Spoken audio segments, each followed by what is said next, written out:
So continuing on with our complete car build, we've got the front end mount that I'd like to go over. We already have it completed. It's really hard to show on the car, so we went ahead and mounted it, threw it up on the table here, and kind of give you an idea what it looks like once it's completed in the front end.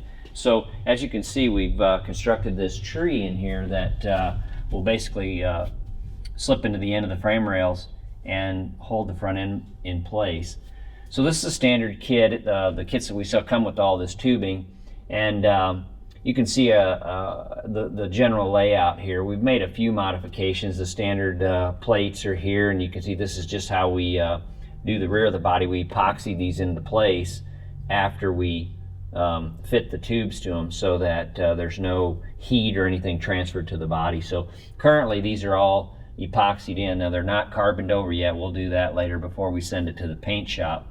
But you can clearly see how the layout is, and the instructions that we send with the kit explain this too. So you've got a couple main support tubes here that go forward to the bumper area, and then you've got these 4 supports across the top and 2 on the sides. Little additional option here. The kit comes with a chromoly washer that you can weld in place for the stop, but we have these little optional adjustable stops on here. Really kind of nice, because after you run the car a little bit, a year or so down the road, and the front end kind of takes a little set and takes a sag, you can adjust these. These have a couple, they have 2 set screws and jam nuts on them, so you can bump these back and keep that front end up and tight, so it doesn't have sag below that 3-inch minimum on the lip on the front end. So these are available separately. The washers that come with the kit, you can weld them on. They work fine too. This just gives you the option to tune that up later on. So now that this is all bonded in, these will slide into the end of the frame rail and hold the front end nice and tight. There's no chance of them slipping out. There's some other kits that are available that really don't hold the front end very tightly into the frame, but these are a nice positive way to hold that in. The front end slips in nice and easy, and it's real easy to line these up, and we taper cut the end of these tubes, so it gives you a little bit more of a point to slide into the end of the frame. So we've just got these rough cut now. We'll clean all this up and straighten this up before we send the car to the paint shop.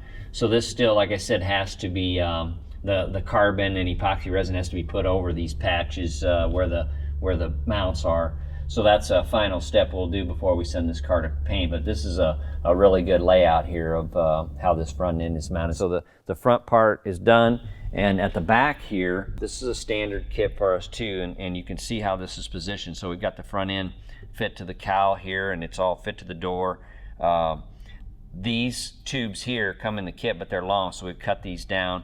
This tab's going to fit right underneath the back of the front end here, and then we've got an additional tab that's going to support the right behind the cowl area, just off to the side of the cowl. So the front end will zeus here and here, and then the lower mount.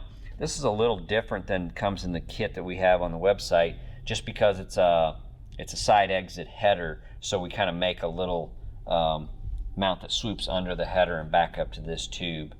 So this is kind of a very general layout for the rear mounts on the back of the front end. So we're going to end up zeusing this here, 2 at the bottom and 2 on the top. So we'll 8 of the Zeus fasteners will take the front end off. It'll slip out. Those tubes there will slide out of the end of the frame rail, and then the front end will be off the car.